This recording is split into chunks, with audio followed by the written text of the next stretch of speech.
Hey everyone, this recording's from about a month ago, right after the Super Bowl, actually. Recordings are a little bit delayed due to a few items that are now taken care of. Backlog of videos will start coming out over the next 2 weeks as we catch up. We, the unwilling, led by the unknowing, are doing the impossible for the ungrateful. We have been doing so much for so long with so little that we are now qualified to do everything with nothing. What? It's a good quote. I've never heard it before. What did you come up with off the top of your head there? No, that's one that a coworker taught me years ago. Konstantin Joseph, I don't know how to say the last name. Jurasek? Eurosec. Jurasek?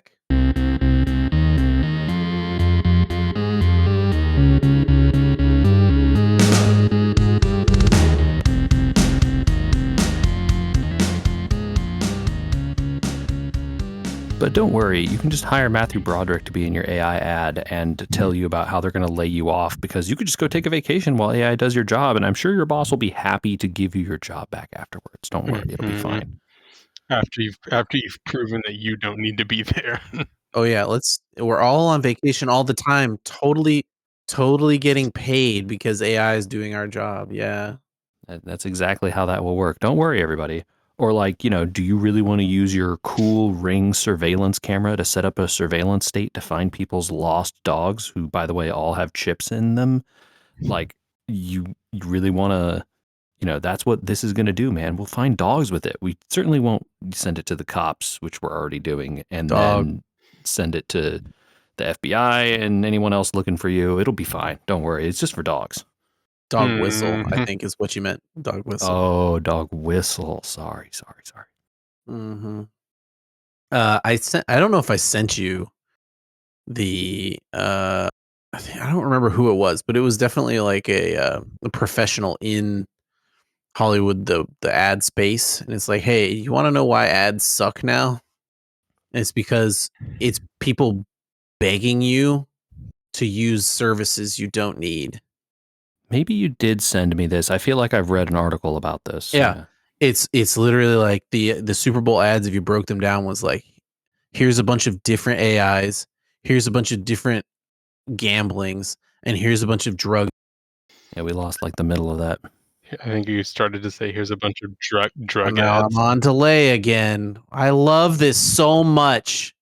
Then we get to don't have to listen to the end of his rant too. It's all good. Well, Michael, while Andrew rants and fixes his problems, we can complain about how Discord sucks, because they want us to do what now? Oh yeah, this is going to be a real hard line for a lot of people.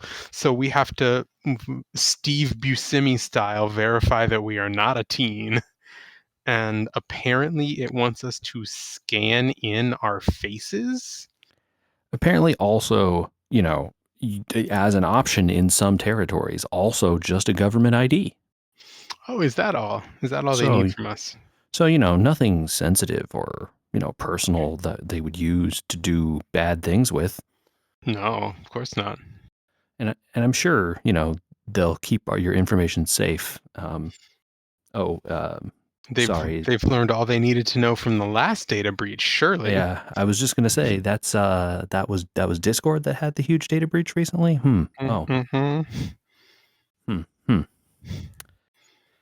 Great. Just real good, like I for one am completely reassured. Yeah, so you want to go like install TeamSpeak, Michael? I guess we're gonna try out some new platforms. Is this gonna be our new computer class? Is giving people reviews on the different well, I remember platforms that we could use. I remember using Ventrilo when I was like 20 plus years ago, playing WoW all the time. It was okay. I don't think it was good. No, everything is worse, and every iteration of everything we get is worse. Any voice chat we had 20 years ago works better than what we have now.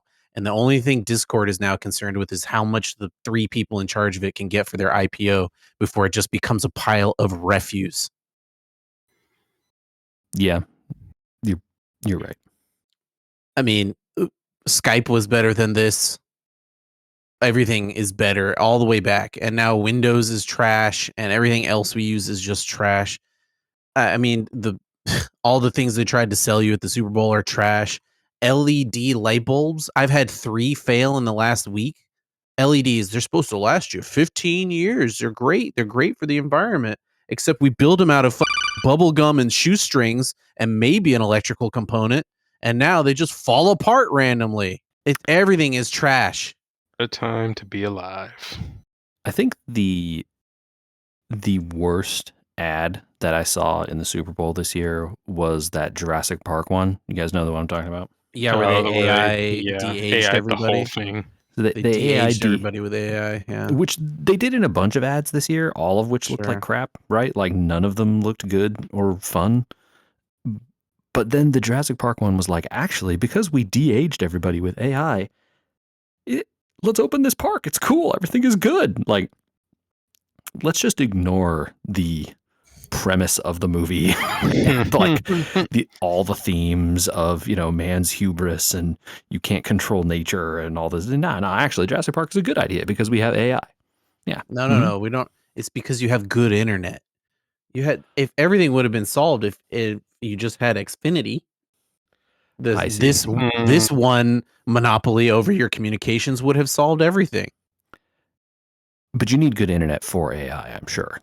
You need trashy internet that is only one that you can get supplied to you and drops all the time. But we're gonna make an ad for our owner's vanity or whatever. Like, why does Xfinity need to advertise? They're the only one you can get. Yeah, that's like a really good question, actually. I can understand that why Dunkin' Donuts needs to advertise, but like, sure, why does Xfinity need to advertise? There's no competition. I have no idea. I literally can't figure out why some of these places advertise at all. I mean, money laundering, I guess. I don't know. And that marketing department has to justify their spend every year somehow, right? I guess. Yeah, I guess. Well, the Super Bowl ads were from hell. The LED light bulbs are from hell. What else do we have that's just falling apart on us other than our bodies, gentlemen? Happy birthday, by the way, Michael. No, well, thank you. We were forced to watch a football game from hell. Oh, man. Oh, yeah, that's true. The actual football game was from hell. Give the MVP to the kicker, you cowards. I mean, yeah. Someone has to get it, JJ. Yeah. Walker was deserving, but he had a very good game by the end. Yeah. Also, like, come on. I guess if there wasn't a hold on that one call, right, it would have been clear and obvious. Yes, I would not have disagreed if that touchdown hadn't gotten called back. Yeah. Although, Andy, how have you gotten over your? I mean, Andy's take is not wrong. Well, no, the touchdown would have won Andy's placing a bet on the over. So funny story. So I did a playoff. The gambling ads finally got to you. No. I didn't do it. JJ, I didn't do any illegal gambling at all. But Kalshi's legal in all 50 states per the ads. You're totally right. Yeah. And Polymarket's probably legal too, which is also gambling. So those must be better, right? Making sure that there's a generation of indebted men that have no idea what they're doing. And it's illegal because they make lots of political donations. What a wonderful system. No, I do it for the love of the game. And I do now see, that's what I can get behind. Yeah, which means dark alleyways and burner emails, baby. Anyway, so you had a pool going at the party? The playoff pool that we were going, it went through the whole playoffs, and you had to pick the Super Bowl winner at the beginning. I got all the championship and all those correct except for the Broncos. You got all the way up to the championship, right? That's like amazing. I did pretty well. I missed a few so there's big bets for the entire playoffs, and then there's weekly bets, right? Okay. And the weekly bets I was doing pretty well. I was like top third of most weeks. Plus, I was getting a lot of bonus points from doing all the championship rounds and all that pretty well. I had the Seahawks winning the Super Bowl from the beginning. Yeah, it's got to be worth a good deal. Kind of a little hedge there against the Broncos losing the Super Bowl, which was what I was worried about. Turns out they didn't make it. Anyway, so I had 3 bets on the game, which is Seahawks points, Seahawks win, and over under. And it was 45.5. And I was kind of like, yeah, tough. yeah. See, but so the Seahawks, weirdly, the Seahawks tend to let a lot of points happen against bad teams. I see where you're coming from. Just, I mean, looking at their season, like the last 8 games of the season, if it was a good team that scored a lot, it would be like a semi-high scoring games, and both teams would score a lot. And then, like, if it was a middle of the road team, turned into a track meet, right? Right. Yeah. If it was a middle of the road team, the Seahawks just clamped down, and the game was like 13-1 to 2 or something. It was nothing, right? And then if it was kind of like a bad team, they tended to let people score a little bit more for some reason, like they second stringers came in or whatever. And I don't know why, but I took the over. Turns out other people ahead of me in the betting took the over also. So getting the over helped me none. If we had hit it, if I had taken the under, I would have actually won the entire thing. Dang, nice. But instead, third place out of 50 people, not bad. Yeah, it's probably decent. Yeah, not too bad. Every bit of that was better than that football game, though, because God, that game. I literally, the ads were terrible. I remember the Mandalorian ad, and that's about it. And the halftime show was fine, but I think it was pretty funny watching all those trees walk and only thinking about the March of the Ents. The halftime show was pretty good, actually. Like, I really enjoyed it for they did a big spectacle kind of thing. Like, sure. All right, yeah, it was a good production. I have nothing against it. I think it's not my type of music, right? Yeah, exactly. Yeah. Which, but I'm not a big Beyonce fan, but when Beyonce did that big spectacle show at Christmas the other year, I was all right with it too. Still a right? Cool show, yeah. Mm-hmm. Yeah. I have nothing against it. It just wasn't something that, to me, is going to end up. I think for a lot of people, it will end up being memorable. But I think if you told me, if you asked me between this year or last year, which one I think more people will talk about, I would be like, well, Kendrick Lamar is probably going to be one people talk about longer in my circle. And I think it's just a reflection of the type of music we listen to and the, circles of people we run in, right? Yeah. Sure. And because, I definitely saw a lot of more Latin focused people online that I follow who are like, this was one of the greatest Super Bowls it's like, they're like greatest Super Bowl things of all time. It's like this, Prince, and Kendrick Lamar are the only 3 they're talking about, Sure. I don't know. I would put it up that high, but it is for sure up there as they did a really big, great spectacle. And the joke that Bad Bunny rushed for more yards than either team it got more points was funny. Yes. Yeah. Look, Drake May was terrible. I was getting to the point that it's like this game is so forgettable. Yeah. But Drake May was terrible. Interesting markers that predicted the Seahawks win also were the last win they had, a lot of similar world events were taking place. So very interesting looking at that. I think the real thing is even Drake May this entire season was good, okay, not outstanding. He turned it over a lot. And he turned it over a lot, he played the way he has played. It's just that the Seahawks were not willing to give them the extra, field goal here and there or random touchdown until the fourth quarter when it was super duper over. Yeah. Yeah, I like all the takes that were like, oh, they were coming back. They had totally had to win, and then the interception lost them the game. I'm like, you are out of your mind. Fumble and then you're out of your mind. the Seahawks took the boot off your throat to allow you to breathe slightly and could have put it back down if they wanted. Yeah, I think Vegas called and said, can't be a shutout. Yeah, someone on the line had like $1 billion on shutout, and they were like, not acceptable. Yeah, that's exactly what happened, because it literally looked like, wait, why'd they score just now? Everybody was like, wait, what happened? Why'd they score? They just let him go? Okay. Yeah, it's like they got up a certain number of points, and the defensive play caller's like, just play prevent defense. It doesn't matter anymore. There's no sense in injuring yourself. We all know how this is going to go. I don't even know how this was the second most watched Super Bowl of all time. I think it was only on in the house because it's the Super Bowl. Yeah. But like, what a piece of trash. I had we should have turned on the Olympics. So there was a very funny article on Defector that basically said, I live in a Democratic household. My family got so bored of watching the Super Bowl that they all voted to turn on the Olympics instead, and we had a better time. Makes sense. Unsurprising. Not wrong. He was singing the praises of the Gold Zone channel. You all know what this is about?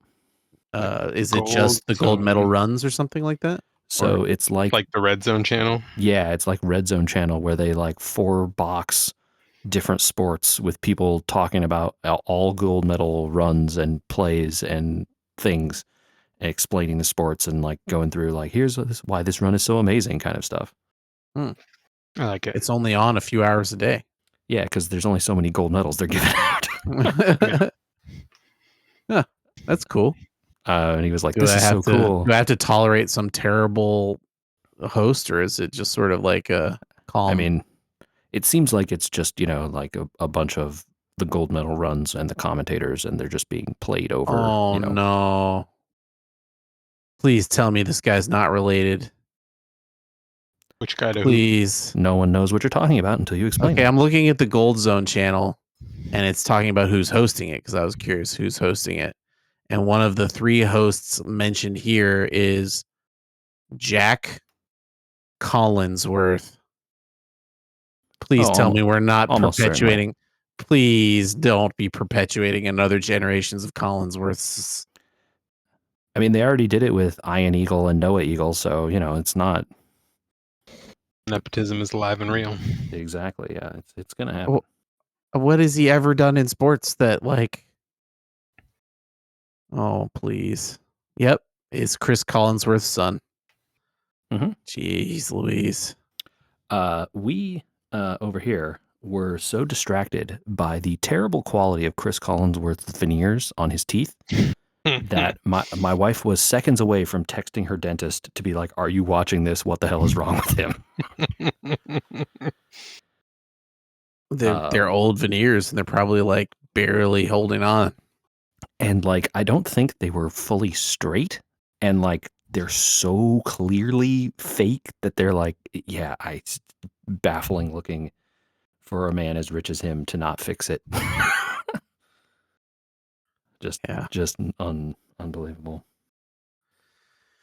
Oh boy, we got to get off this stuff, because I can't live through that anymore. It's what's worse about it is the drama in the off season could cost the Broncos the other Super Bowl chances they might have with this team. What's going on?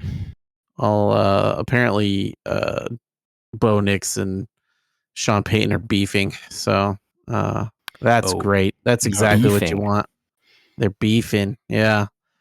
Bo Nix held his own press conference outside of team facility and said, the coach has no business talking about my health without my permission. Hasn't been seen back in the facility since. Wow. What did he say? Like that he was injured, that everyone already knew? Oh, he gave apparently his medical history about how he had more surgeries on his ankles, and made some off comment about how he wouldn't have drafted him if he'd known about his ankle problems and all this kind of stuff. And guess who's up for a contract next year? I see. Uh-huh. That's like one of those, what do you call them, power moves the coach is making there, because he doesn't actually want this guy and wanted to draft someone else. Oh, that's not true. He did want to draft him. But like, you don't piss off the quarterback in like a very obviously public way like that without having a plan. Sean Payton. It's Sean Payton deflecting blame for everything. Sean Payton does that. That's why they fired the offensive coordinator in the offseason also. It's like, really? The offensive coordinator's fault that you lost to the Patriots? I don't think so. I mean, I think the blizzard and the fact that you had a backup quarterback was the reason you lost to the Patriots. Anyone could tell. Well, no, it must have been that one field goal we didn't kick, which I'm sure Sean Payton didn't change the play or, totally left the offensive coordinator entirely in charge of. Yeah. Yeah. But don't worry, the Seahawks OC is going to go coach the Raiders, so I'm sure that'll be fine. Why would you ever choose to go end your career at the Raiders? Hey, dude got a 5-year contract. I don't know. Maybe he's just collecting a bigger paycheck, you know? Yeah, he'll be out in 2 years and just collecting for the next 3. Like, yeah, we'll see if he makes it 1. They didn't even give Pete Carroll 1. Speaking of nepotism, that guy is also someone's son. Yes, of course he is. Still no people of color in head coaching position this year, I guess, huh? Nope. All the spots are full. Oh, okay. Wow. How'd that happen? Gee. Who could say? Who can say? JJ, you inspired me to get my own almost tamping skills. I'm not going to be tamping. I'm going to be raking. Okay. Making a Zen garden? So, friend of the pod, thank you, Matt, lent me a trailer, and I bought 2 cubic yards of mulch. Ooh, that's a lot. Yep, that is a lot of mulch.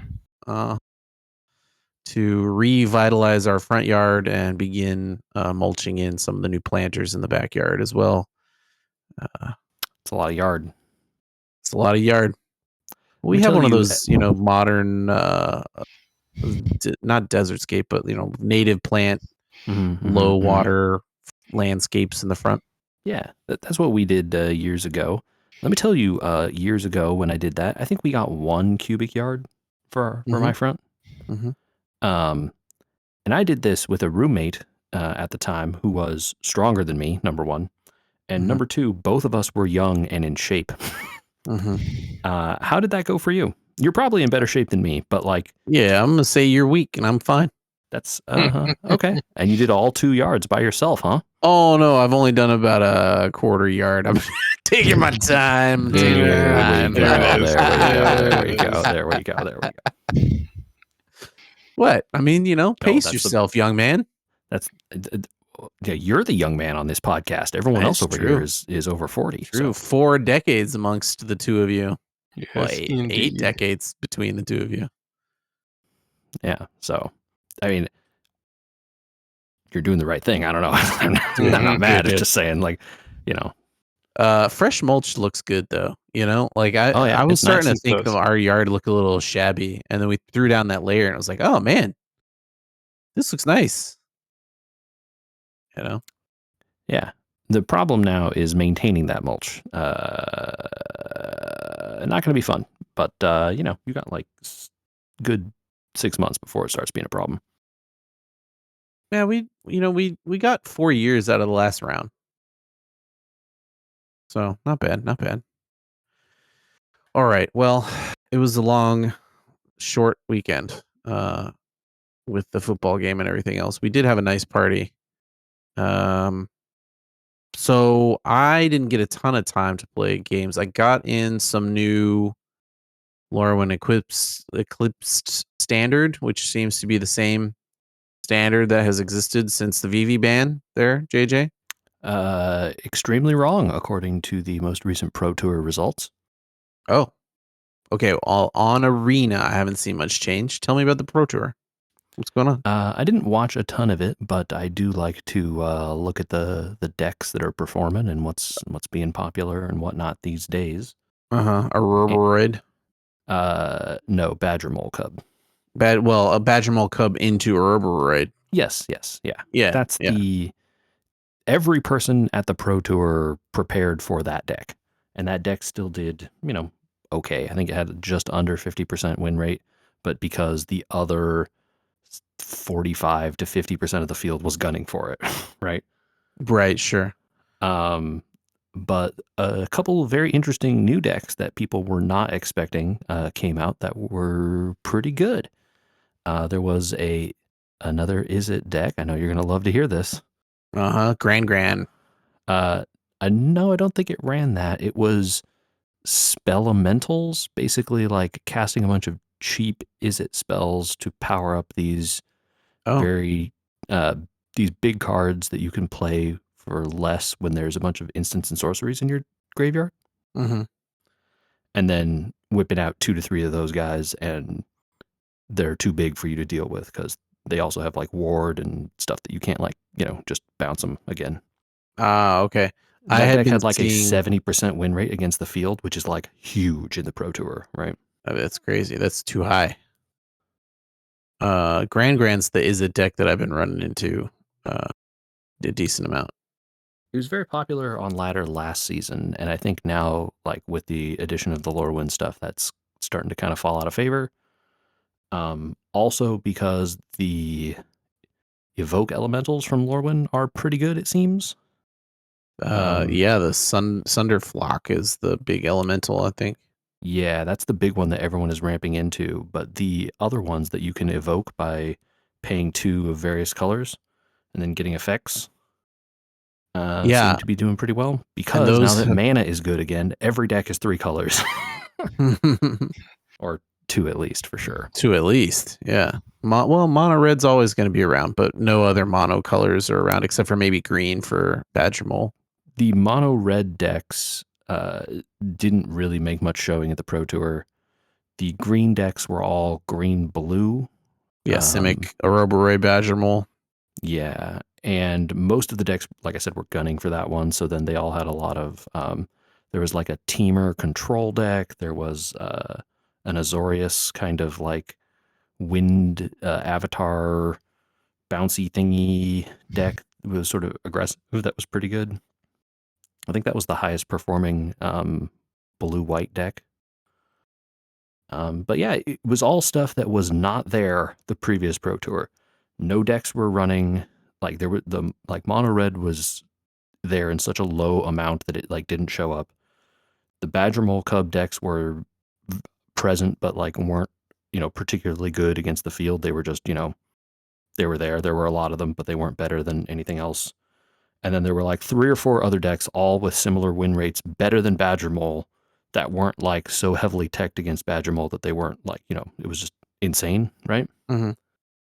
And like that Spelementals deck has like not a ton of rares in it, actually. It's like a bunch of uncommons, yeah, actually, which is sweet because that's like rare for Magic to have like a really good deck that doesn't have a ton of rares. You have rares and mythics, and that's about it. Yeah, and this is like the fully good, like the people of the Pro Tour have access to all the cards. They don't care. They're paying any amount, right? Yeah. And they're like, yeah, we want to run this uncommon. Like, that's what we want. So Pro it's cool. Tour. I think the meta is available, and like there's stuff out there. If you're getting beat by Badger Mole, there are like cheap sweepers and like good ways to mess with that deck and, come out back on top. So the Pro Tour doesn't come back until Strixhaven in May, I think, because Teenage Mutant Ninja Turtles isn't a standard set. Yeah, it is. I think all the sets are standard this year, right? But they don't have a Pro Tour every month, which is how often they're releasing sets or whatever. Oh, that's because that's the new release rate for sets. Oh my gosh. I think it's Teenage Mutant Ninja Turtles and then Strixhaven. Strixhaven's after TMNT, yeah. Yeah. So that's like, 2 months away. That's like, that would be a normal cadence if the other sets weren't there. Yeah. But TMNT is a tiny set, right? It's not a normal size set. It is Spider-Man sized. Oh, good. That's a good sign. Yeah, exactly. Yeah. Well, which is on the smaller end of Magic sets, I guess, to be clear, for folks not following the. Lorwyn's been fun.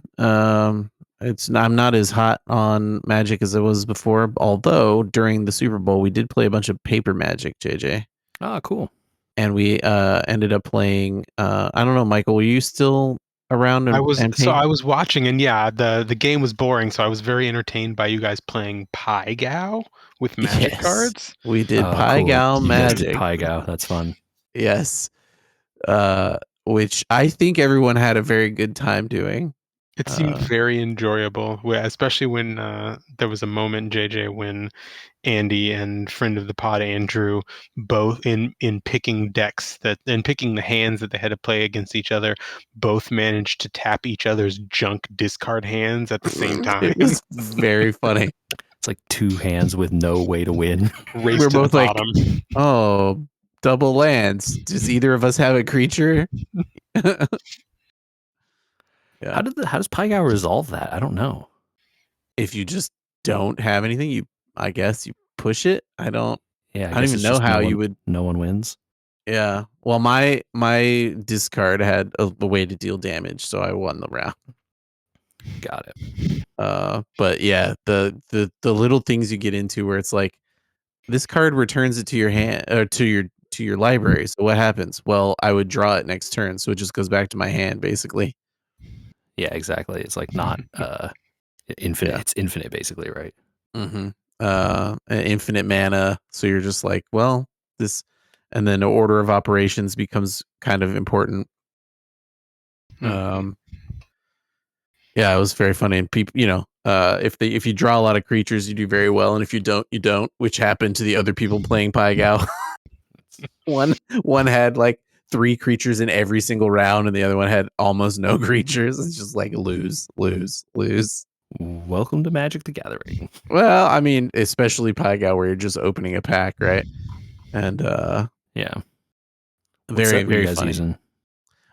We used Tarkir Dragonstorm as the set for that. Also played a good amount of games of Pauper. Pulled out a bunch of Pauper decks, which was fun. Very fun. Caw Gates is a very, very good deck. Probably would beat many standard decks, to be honest. Pauper, a lot of Pauper decks would beat standard decks because the cards are old commons and uncommons are insanely powerful. Yeah. Like they have access to Lightning Bolt. Lightning Bolt is too broken for standard, like straight up. Yeah, that's true. Which is why I play Timeless, where it's legal. Dude, I've been having trouble in Historic lately. It just came out with a bunch of bans, so that's nice. Yeah, it's not going to help you though. Yeah, it shifted the metal a little bit, and it's been a little bit rough the first week or two here of the new season. Historic's a rough format if you don't have a lot of cards. I don't know that that's the place that you're going to thrive, but unfortunately your decks aren't legal in all other places, I'm thinking. Also, Timeless has been rough too. Timeless is worse. Timeless is degenerate combo format. It's okay. Which, I mean, didn't ban. We don't ban. Restricted Necropotence, which, shock, they had to restrict Necropotence. Who could have foreseen such a thing? One of the most broken cards in all of Magic ever.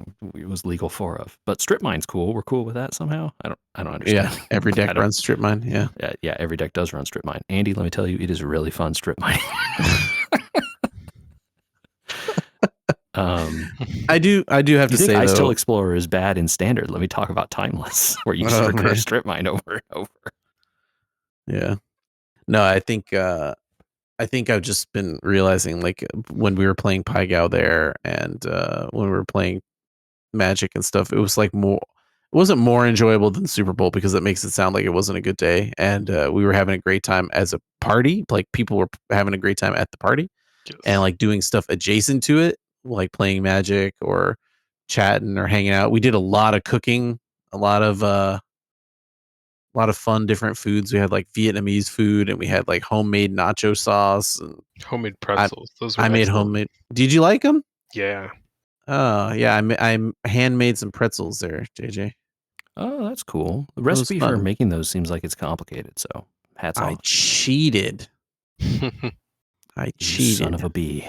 Yeah, you can. There's a hack using baking soda instead of having to go get lye and a bunch of other stuff, and it tasted pretty similar. Oh, cool. You Not still exactly. have to like parboil them and stuff, right? So yeah, you still have to parboil them. That seems like the hard part to me, but oh, it was okay. It was avoiding a learning. lye is a solid move, though. Turns out. Yeah. Paper Magic, dude, has a lot of fun stuff to do. Like Pai Gow was a lot of fun. Playing Pauper was a lot of fun. I mean, if you had been there, we would have gotten out Dan. Paper Magic's fun. Yeah, I'm sorry I couldn't make it. I would have loved to play Dan with you, but I think people would have gotten a kick out of watching us play Dan because no one else will play it. It just would have been you and me staring at each other thinking like, how can I possibly hit him with a fish one time? Turn all your islands into mountains. Damn it. Yep. I have 2 versions of that deck too. I got 2 different lists. I have the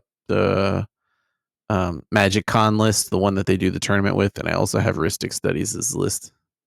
He changed some of the cards, so cool. I grabbed both. I mean, it was only like changing out 8 cards, so I just have the 8 cards off to the side like a sideboard, you know? Yeah, that's the way to do it. Yep. All right, let's get off Magic because, Michael, as much as you enjoyed watching us play Pai Gow, you probably enjoyed telling us more about Hollow Knight. Yeah, still making my way through it. I'm trying to think, where was I last time we talked? I had gotten into the City of Tears, I think. Yeah. Was where I had told you. So I've made my way partway through the City of Tears. I did find one of the paths back out, JJ. Told you there's ways out. There are ways out. I am currently underneath the City of Tears in the waterways. Oh, you chose that way, huh? I chose that way, yes, indeed. I don't want to talk before you tell me what kind of abilities you got. So I have, which ones do I have? I'm not gonna remember the names of them, but I have You just tell us what you do. I have the Soul Blast and the Ground Pound. And each one of them has been upgraded from white to black. Oh, wild! You have those, and you don't have classic Metroidvania abilities of other sorts. I have the Wall Cling. I have the I just got the ability to like launch myself across long gaps. Okay, yeah, I know which one you're talking about. So you have the wall hug or whatever. The Wall Hug was one of the first ones that I found. Okay. One of the first movement upgrades that I found. That's a key one. Very key. Yes, it opened up a whole bunch of stuff. Yeah. There is a double jump in the game. I'm not spoiling anything by telling you that. No, I mean, I had already figured there had to be, just from some of the places where there's no other way to get up there except to have a double jump. Yeah. You got a while, though, I think, probably. But the game, once you get the Wall Cling, the game kind of opens up. Like, there's a bunch of places you could go now. Waterways is definitely one of them. There's a bunch of stuff down there. Yep, I did the Howling Cliffs, because you can get up there once you have the double jump. Yep. You mean the wall thing, right? Sorry, yes, the wall climb. Yeah. That whole area is wild. that That boss up there is wild, dude. Yeah. Yeah, that one was the guy who's like that was fun. The guy who's like slamming himself into the ground over and over. It's like, dude, chill. Yeah. That's a great game, man. I'm so happy for you. I'm excited to hear about where you end up, because there's stuff that when I first played through that game, it was before, I think it was certainly before the final DLC came out. And when I played it through again more recently, I was like, what is this whole area? I don't remember any of this. And I was like, what the heck are these enemies? And it's like, oh, there's like a whole thing over here I didn't do because it was added. Added with the DLC. Interesting. Okay.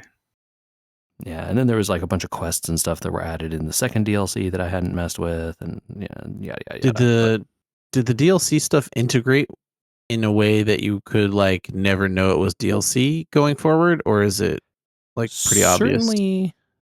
Certainly the second one is like, you're not going to run into it until you do the thing that runs into it, at which point you're just like, oh, this is just part of the game, Mhm. Okay. Right. The third one is a little separate, I think, but it did add other stuff sprinkled throughout, so it's not like it was only this one place.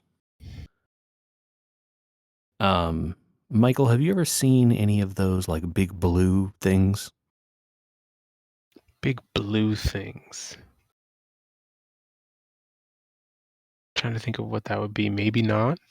I think the only blue things that I have encountered are the ones that give you 2 extra health ticks. Yeah, so those things. Oh, okay, yeah. That was a mechanic that existed in the game when it came out, but there was like a few of those, basically, like those little plants or whatever they are that you hit Okay. that give you the little blue Yeah. things. hmm They added a bunch more of them throughout the world. So and then more charms and stuff that synergize with the blue masks and do stuff with them, which Got it. is cool and interesting. And then plus that whole area that I was talking about earlier. So like that's a whole, it's like, here's a thing that was kind of in the game, but if you didn't know it wasn't a thing to start with, you'd be like, oh, cool, there's this whole area dealing with this thing. And you wouldn't really have known any better or worse, now. I just knew because I had played it before and I was like, there's nothing over here. And now there's something there, right? Okay, yep. Mhm. I would say they did a pretty good job, right? I'm very curious to hear what they're going to do with Silk Song's DLC. How far out is that? They announced the name of it. It was like Sea of Sorrow or something like that. But yeah, who knows? Yeah, it could be a while. At the pace that Team Cherry releases stuff, I would not hold my breath. Yes. Yeah, I don't think they have said more than that it will be this year. Fair enough. All right. JJ, where are you at in Mewgenics? I'm not playing it yet, but I kind of want to be. Have you, Michael, did you take a look at that Steam page that I linked in the chat earlier? So I had seen the Steam page because I saw someone post an article yesterday or the day before that said that was, they were being deliberately over the top, but they said that they were talking about my game of the year on Steam has already dropped and it is Mewgenics. Yeah, I follow Schreier on social media, and he was like, well, I'm playing this early access, and I've been playing it for like 80 hours, so I can't that's put it down. something. That is something. Review next week, and the quote like next week was him quoting his previous thing, was like, this game is amazing, everyone should play it. I was like, okay, all right, well, so It's wild looking. I can't believe how. I mean, Super Meat Boy was not PC, not extremely kid friendly, but it also wasn't like just blatantly not safe for work. The game really looks like the Binding of Isaac games. It does. Okay. That If was you the guys, vibe I got. if you didn't play those or haven't seen them, you should go look at pictures. It's a very similar kind of art style. Okay. And it's very scatological focus. There's a lot of like he toilet humor kind of stuff. Sure. But mostly the creators just like, I wanted to make this game. I decided to make it.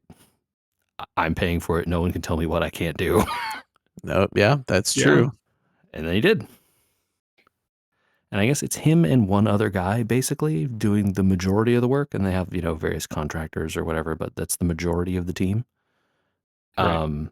And I guess he said today they made back their development budget in 3 hours. Oh, wow. So they've been working on it, they said, for about 6 years. So, I think it's doing all right. Yeah, no kidding.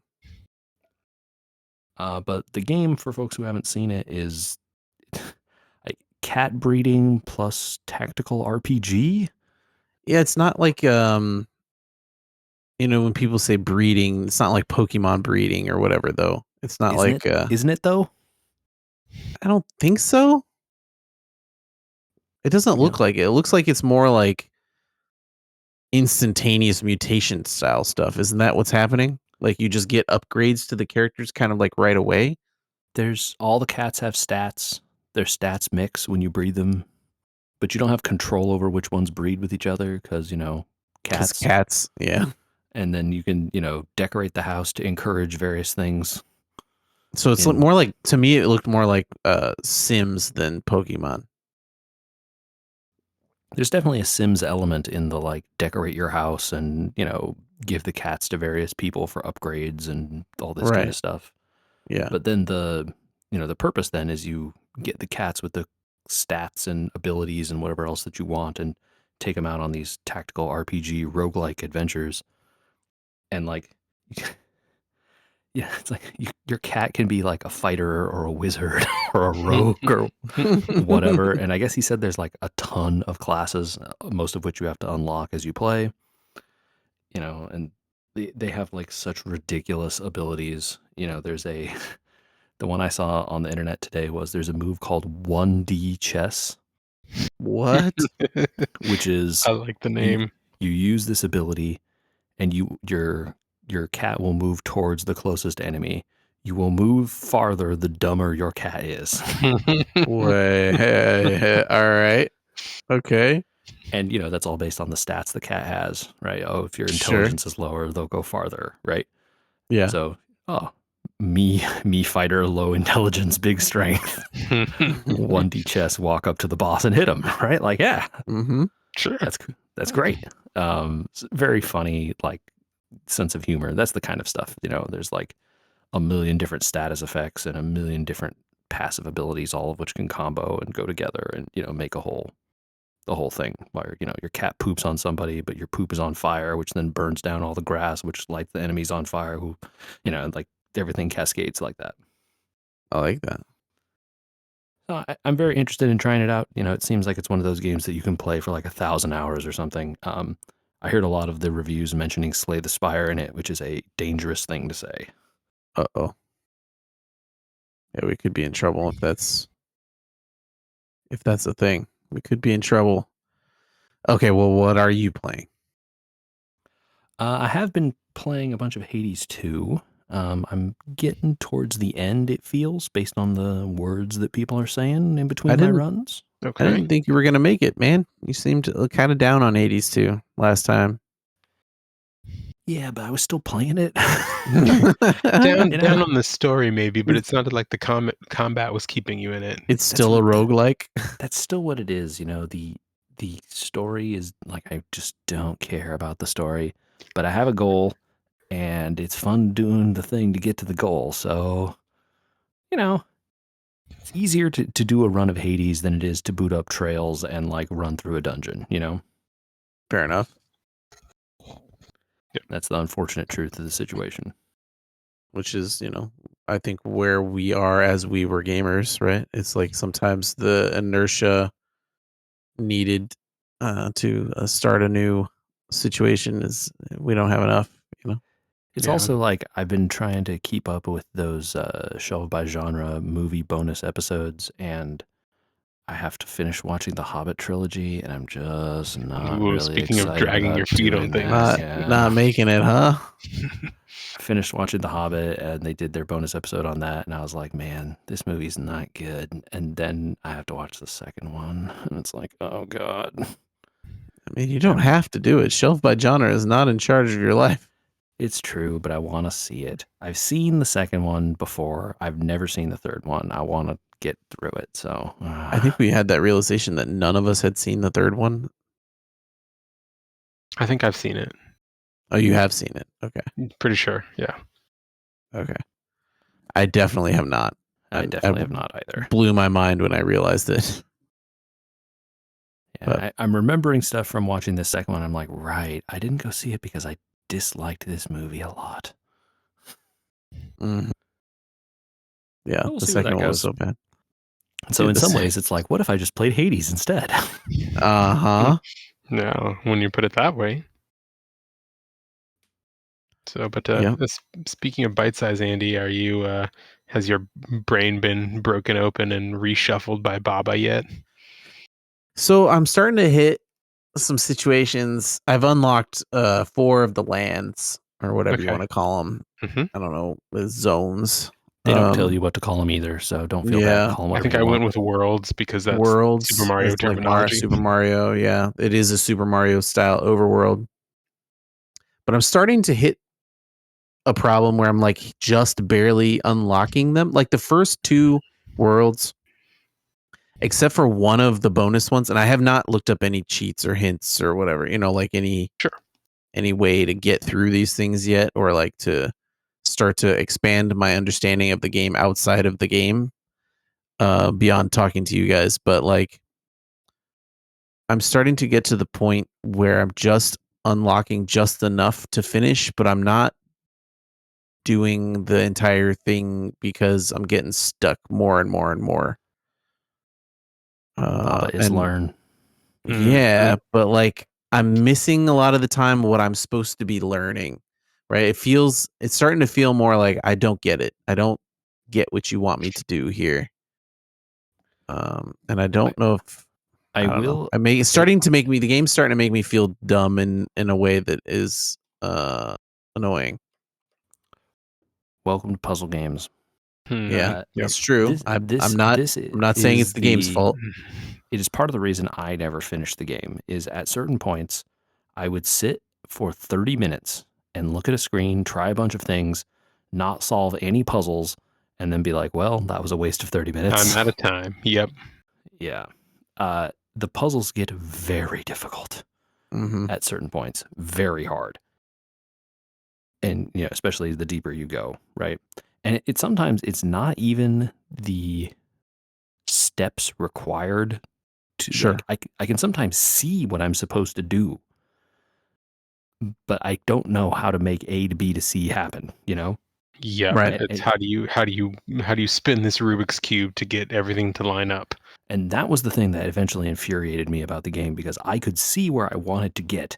I knew what the end goal was, but the things in between made it impossible for reasons I couldn't figure out, right? And I just was stuck permanently in some places. Mm-hmm. And there's a solution, but Right. So I'm starting to see that it's like becoming a smaller and smaller swath of levels that I'm finishing each time. And I don't know when I'm going to start to hit the point that I'm like, do I want to cheat and understand this and not really understand it, but like get through it? Or do I want to just like set it down and say, I did my best and these people are smarter than me? Yeah. Unclear where I'm at in that process. Play until you hit the point where it's not enjoyable anymore, and then maybe move on. Yeah, that was my experience with Baba Is You, is being like, you know what? It's okay to not finish this. I done did it. I think what I wound up doing, because I reached a very similar point, right, where I could see what I needed to do, but the 20, 25 little tiny steps that you had to be in exactly the right sequence, I just couldn't put all in the right order. So I think I got as far as I could, and then I finally went back, I think, and watched like a video on the meta puzzles, which is kind of fun. Meta puzzles? Mm-hmm. Oh, is that those level things off to the side? Level things off to the side. They're like off to the side. They're not part of the... I'll say this, you will reach a point where you start to see the word squares on the overworld maps, and all that implies. Oh, that hasn't happened yet. I see some of them. That's not true. Some of them are there from the beginning of the game. Yeah. But you can't do the anything important thing to understand, Andrew, is this game has a metric ton of levels. There are so many levels. Yeah, because they went back and added more. Like you said, you through 4 worlds. I think there's like more than double that you haven't seen. Oh no. Yeah. It's if your goal is to finish all of these levels, I think it might take you until your kids graduate high school. Yeah, I think there are 11, JJ. Oh, I was close. Yeah, plus there's there are 11. Which is not to say, like, if you're having a good time and enjoying solving the puzzles, it's great. But if you're not, it's just like, don't set goals that are unattainable, Sure. Yeah. No, I enjoy it, though. I enjoy it. Speaking of unattainable goals, I've also been playing Final Fantasy Tactics still. Oh, yeah, you're still going? I'm almost done. I'm in the 4th chapter. I'm very near the end of the game. I've unlocked have we all played this game? I don't know you guys, I don't know how into that I mean, game I you played it guys are. years ago. Michael? I don't think I've ever played the original Tactics. I've played some of the follow-up Tactics games, but I have seen so much of this game over the years that... Go ahead. Like Tactics Advance? A2, I think, was the one that I really sunk time into, but yeah. So near the end of the game, there's like an optional dungeon that's like 10 floors of like very difficult battles, and there's a bunch of like hidden, really super powerful items. So I'm on level 3 of that, I want to say. And the battles aren't the hard part anymore. My team is extremely broken. I have like super powerful equipment. But it's tedious because you have to walk around all the squares to find the exit square, and there's nothing marking it. You just have to try. Oh, no. So I'm like, all right, where's the guide? I remember that. Mm-hmm. And it turns out it's random. But random within a small subset of squares. So thank God it's not like every single square in the dungeon, but there's like, 8 or 10 you have to check, along with all the ones that have the rare equipment, right? So that's becoming very tedious, and I'm just like, maybe I should just go do the final stuff and end the game. Because I think it's like I have to go to this location, and then there's a string of like 6 or 8 battles, and the game is over. Mm-hmm. Yeah, that tends to be how they end those. So I'm very close to the end. I have all the broken stuff that I want to do in terms of my characters. It's just a matter of like grinding through it. It's like, is it worth going to the bottom of this dungeon for like some rare stuff and a spell? Like, maybe it's not. Maybe not. Yeah. But there's an achievement. Mm-hmm. Yeah, I might not. We'll see. Well, in the meantime, if people need to know what square to click on, They can email us at podcast@weweregamers.com. You can also find us on Blue Sky and Facebook at We Were Gamers. And you should go check out our YouTube channel, youtube.com/@weweregamers.